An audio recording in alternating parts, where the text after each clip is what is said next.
তো ছাত্রছাত্রীরা মাধ্যমিক 2024 পরীক্ষার্থীদের আজ দ্বিতীয় ইউনিট টেস্টের সাজেশন হিসেবে ভূগোলের আমরা 3টি অধ্যায়ের 2 নম্বর 3 নম্বর এবং 5 নম্বরের প্রশ্নগুলো তোমাদের সাজেশন হিসেবে দেব।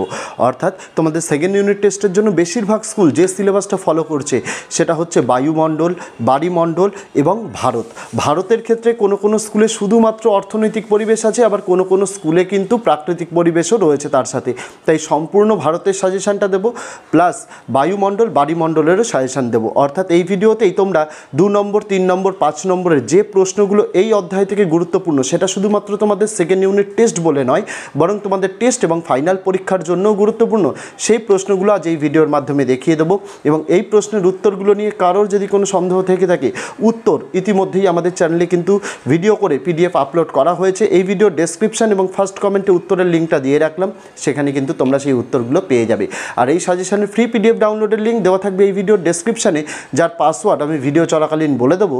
তার জন্য অবশ্যই ভিডিওটি প্রথম থেকে শেষ পর্যন্ত দেখার অনুরোধ রইল। এবং আগামী দিনগুলোতে টেস্ট এবং ফাইনাল পরীক্ষার জন্য সকল বিষয়ের একদম অধ্যায়ভিত্তিক MCQ SAQ বড় প্রশ্ন উত্তর সহ PDF পেয়ে যাবে আমাদেরই চ্যানেলে। তাই যদি চ্যানেলটিকে এখনও সাবস্ক্রাইব না করা হয়ে থাকে, অবশ্যই চ্যানেলটিকে সাবস্ক্রাইব করে দিয়ে পাশে থাকা বেল আইকনটাকে ক্লিক করে দেওয়ার অনুরোধ রইল আগামী দিনে সমস্ত রকমের ভিডিও এবং আপডেট সবার আগে পেয়ে যাওয়ার জন্য। তো চলো শুরু করা যাক আজকের ভিডিওটি। ছাত্রছাত্রীরা চলে এসেছি তোমাদের ভূগোলের সেকেন্ড ইউনিট টেস্টের সাজেশনের দিকে। প্রথমেই বলে দিই, যে প্রশ্নগুলোর পাশে 3টে করে স্টার দেওয়া রয়েছে সেই প্রশ্নগুলো কিন্তু সবচেয়ে বেশি গুরুত্বপূর্ণ। প্রথমে আসা যাক দ্বিতীয় অধ্যায় বায়ুমণ্ডল থেকে যে 2 নম্বরের প্রশ্নগুলো পড়তে হবে সেগুলো। প্রথম প্রশ্ন, ইনসোলেশন কাকে বলে? সেকেন্ড প্রশ্ন, অ্যাডভেকশন কী? তার পরের প্রশ্ন, অ্যালবেডো কী? পরের প্রশ্ন, বায়ুমণ্ডলে ধূলিকণার গুরুত্ব আলোচনা করো। পরের প্রশ্ন, উষ্ণতা হ্রাসের হার বলতে কী বোঝো? নেক্সট, চিনুক কী? পরের প্রশ্ন, গ্রিন হাউস এফেক্ট কী? পরের প্রশ্ন, ফেরেলের সূত্রটি কী? নেক্সট, 22 ব্যালট সূত্র কী? নেক্সট প্রশ্ন, জেট বায়ু কী? পরের প্রশ্ন, ঘূর্ণবাতের চক্ষু কাকে বলে? পরের প্রশ্ন, আয়ন বায়ুকে বাণিজ্যিক বায়ু বলা হয় কেন? পরের প্রশ্ন, বৃষ্টিচ্ছায় অঞ্চল কাকে বলে? পরের প্রশ্ন, বৈপরীত্য উত্তাপ বলতে কী বোঝো? পরের প্রশ্ন, শিশিরাঙ্ক কী? পরের প্রশ্ন, গর্জনশীল চল্লিশা কী? পরের প্রশ্ন, প্রতীপ ঘূর্ণবাত কাকে বলে? পরের প্রশ্ন, আশ্বিনের ঝড় কী? পরের প্রশ্ন, মৌসুমি বিস্ফোরণ কী? পরের প্রশ্ন, অধক্ষেপণ কাকে বলে? পরের প্রশ্ন, আপেক্ষিক আর্দ্রতার গুরুত্ব কী? এই প্রশ্নগুলোর মধ্যে দিয়ে স্টার দেওয়া প্রশ্নগুলো কিন্তু অত্যন্ত ভালোভাবে পড়তে হবে। তারপরে যে 3 নম্বরের প্রশ্নগুলো গুরুত্বপূর্ণ। প্রথম, সমুদ্রবায়ু বলতে কী বোঝো? একই সাথে এর বৈশিষ্ট্য লেখো। পরের প্রশ্ন, স্থলবায়ু বলতে কী বোঝো? এর বৈশিষ্ট্য লেখো। পরের প্রশ্ন, ঘূর্ণবাত ও প্রতীপ ঘূর্ণবাতের মধ্যে পার্থক্য লেখো। পরের প্রশ্ন, জেট বায়ুর বৈশিষ্ট্য লেখো। পরের প্রশ্ন, এল নিনো ও লা নিনা কী? পরের প্রশ্ন, মৌসুমি বায়ুর ওপর জেট বায়ুর প্রভাব ব্যাখ্যা করো। নেক্সট, বিশ্ব উষ্ণায়নের প্রভাব ও ফলাফল আলোচনা করো। নেক্সট প্রশ্ন, ওজোন স্তর বিনাশের কারণগুলি লেখো। পরের প্রশ্ন, ক্রান্তীয় ঘূর্ণবাত বলতে কী বোঝো? পরের প্রশ্ন, ওজোন স্তর ধ্বংসের প্রভাব আলোচনা করো। পরের প্রশ্ন, নিরক্ষীয় অঞ্চলে প্রতিদিন পরিচলন বৃষ্টিপাত হয় কেন? পরের প্রশ্ন, ক্রান্তীয় মণ্ডলে মরুভূমি সৃষ্টির কারণ কী? অথবা দিয়ে প্রশ্নটি এভাবেও আসতে পারে, ক্রান্তীয় মণ্ডলে মহাদেশগুলির পশ্চিমে মরুভূমি সৃষ্টি হয় কেন? অথবা দিয়ে প্রশ্নটি এভাবেও আসতে পারে, আয়ন বায়ুর গতিপথে মহাদেশসমূহের পশ্চিম ভাগে পশ্চিম পৃথিবীর অধিকাংশ মরুভূমির সৃষ্টি হয়েছে কেন? পরের প্রশ্ন, ট্রপোস্ফিয়ারে উচ্চতা বৃদ্ধির সাথে উষ্ণতা হ্রাস পায় কেন? পরের প্রশ্ন, অশ্ব অক্ষাংশ বলতে কী বোঝো? আসা যাক যে 5 নম্বরের প্রশ্নগুলো পড়তে হবে। প্রথম, উষ্ণতার তারতম্যের ভিত্তিতে বায়ুমণ্ডলের স্তর বিন্যাস করো। নেক্সট, পৃথিবীর বায়ুচাপ বলয়গুলির সঙ্গে নিয়ত বায়ুপ্রবাহের সম্পর্ক ব্যাখ্যা করো। এই প্রশ্নটি অত্যন্ত বেশি গুরুত্বপূর্ণ তোমাদের মাধ্যমিক অ্যাজ ওয়েল অ্যাজ তোমাদের টেস্ট পরীক্ষার জন্য। পরের প্রশ্ন, বায়ুচাপের তারতম্যের কারণগুলি আলোচনা করো। পরের প্রশ্ন, ভূপৃষ্ঠে কয়টি বায়ুচাপ বলয় আছে? এগুলির সংক্ষিপ্ত পরিচয় দাও। তারপরে চলে যাব তৃতীয় অধ্যায় বায়ুমণ্ডলের দিকে। 2 নম্বরের যে প্রশ্ন, প্রথম, হিমশৈলের বৈশিষ্ট্য ও গুরুত্ব লেখো। পরের প্রশ্ন, বানডাকা কাকে বলে? পরের প্রশ্ন, শৈবাল সাগর কাকে বলে? পরের প্রশ্ন, অ্যাপোজি ও পেরিজি জোয়ার কাকে বলে? পরের প্রশ্ন, ভরা কোটালকে সর্বোচ্চ জোয়ার বলা হয় কেন? পরের প্রশ্ন, সিজিগি কাকে বলে? পরের প্রশ্ন, সারাসারির বান কাকে বলে? পরের প্রশ্ন, সংযোগ ও প্রতিযোগের অবস্থান কী? পরের প্রশ্ন, মগ্নচড়া কীভাবে সৃষ্টি হয়? পরের প্রশ্ন, জোয়ার ভাটা ও সমুদ্র স্রোতের দুটি পার্থক্য লেখো। পরের প্রশ্ন, সমুদ্র স্রোত কাকে বলে। এবার কী কী 3 নম্বর পড়তে হবে। প্রথম, জলবায়ুর ওপর সমুদ্র স্রোতের প্রভাব লেখো। পরের প্রশ্ন, পৃথিবীব্যাপী সমুদ্র স্রোতের প্রভাব আলোচনা করো। পরের প্রশ্ন, নিউ ফাউন্ডল্যান্ড উপকূল সারা বছর কুয়াশাচ্ছন্ন থাকে কেন। পরের প্রশ্ন, এল নিনো ও লা নিনার ওপর সমুদ্র স্রোতের প্রভাব লেখো। পরের প্রশ্ন, গ্র্যান্ড ব্যাংক মগ্নচড়াটি বাণিজ্যিক মৎস্যক্ষেত্র হিসেবে খ্যাতি লাভ করেছে কেন। 6 নম্বরের হচ্ছে সমুদ্র স্রোত ও সমুদ্র তরঙ্গের মধ্যে পার্থক্য লেখো।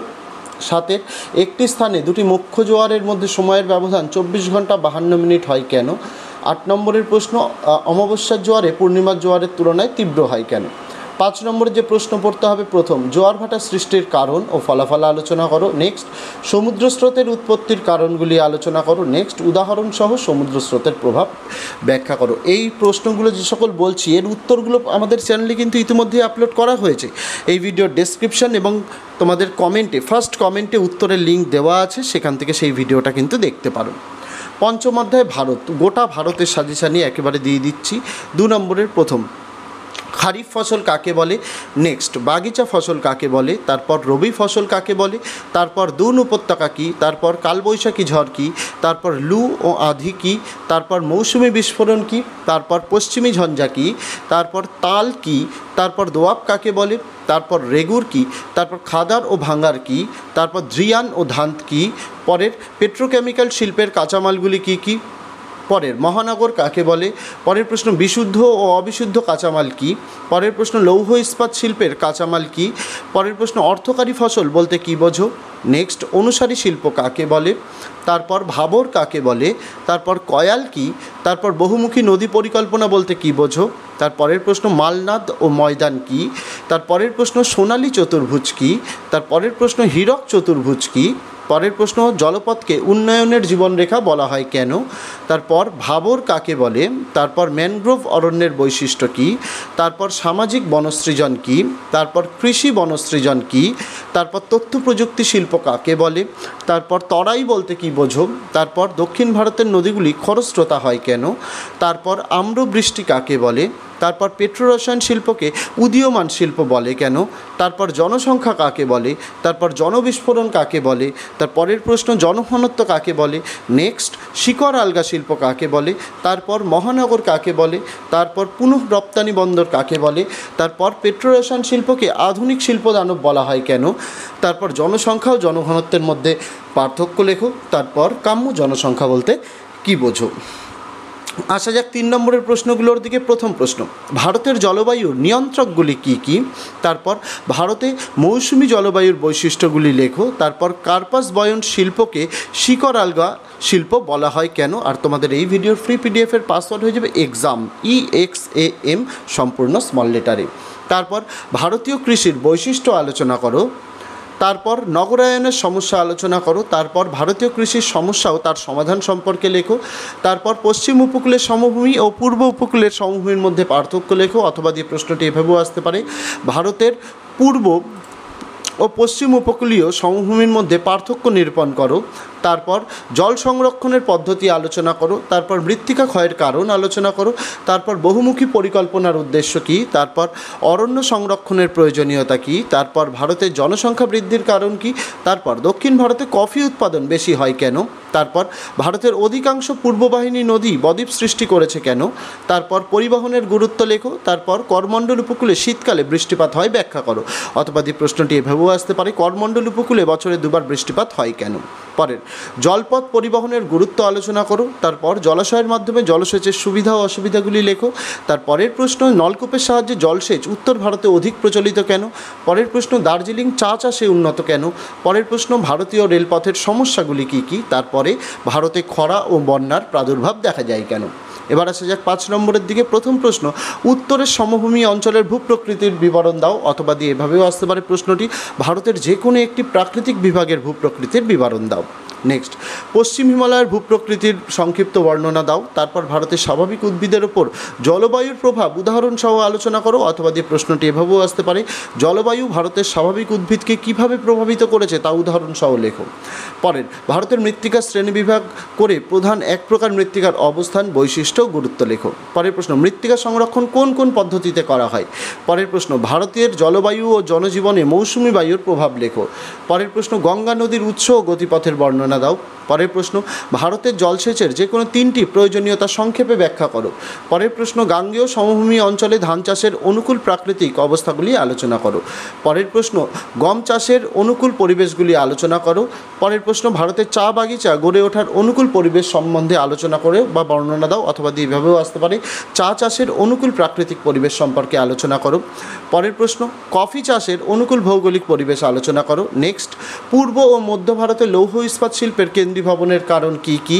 পরের প্রশ্ন, পশ্চিম ভারতে কার্পাস বয়ন শিল্পের উন্নতির কারণ আলোচনা করো, অথবা প্রশ্নটি এভাবে আসতে পারে, মহারাষ্ট্র ও গুজরাট রাজ্যে কার্পাস বয়ন শিল্প অধিক উন্নতির কারণগুলি লেখো, অথবা প্রশ্নটি এভাবেও আসতে পারে, পশ্চিম ভারতে কার্পাস বয়ন শিল্পের বিকাশের কারণগুলি ব্যাখ্যা করো, অথবা পশ্চিম ভারতে কৃষ্ণ মৃত্তিকা অঞ্চলে কার্পাস শিল্পের একাদশী ভবনের কারণ কী, অথবা ভারতের পশ্চিমাঞ্চলে কার্পাস শিল্পের কেন্দ্রীয় ভবনের কারণ কী, অথবা ভারতের পশ্চিমাঞ্চলে কার্পাস বয়ন শিল্প বেশি গড়ে ওঠার কারণ কী, অথবা মুম্বাই আহমেদাবাদ অঞ্চলে কার্পাস শিল্পের একাদশী ভবনের কারণ কী, অথবা মুম্বাই ও আহমেদাবাদে কার্পাস বয়ন শিল্প প্রসার লাভ করেছে কেন? তো এই ছিল তোমাদের ভূগোলের সেকেন্ড ইউনিট টেস্টের তিনটি অধ্যায়, বায়ুমণ্ডল, বাড়িমণ্ডল এবং সম্পূর্ণ ভারত থেকে যে 2, 3 এবং 5 নম্বরের প্রশ্নগুলো তোমাদের পরীক্ষার জন্য গুরুত্বপূর্ণ সেই প্রশ্নগুলো তুলে ধরলাম, এবং এর উত্তরের লিঙ্ক আমি কিন্তু ফার্স্ট কমেন্টে দিয়ে রাখলাম, সেখান থেকে তোমরা কিন্তু উত্তরগুলো দেখে নিতে পারো।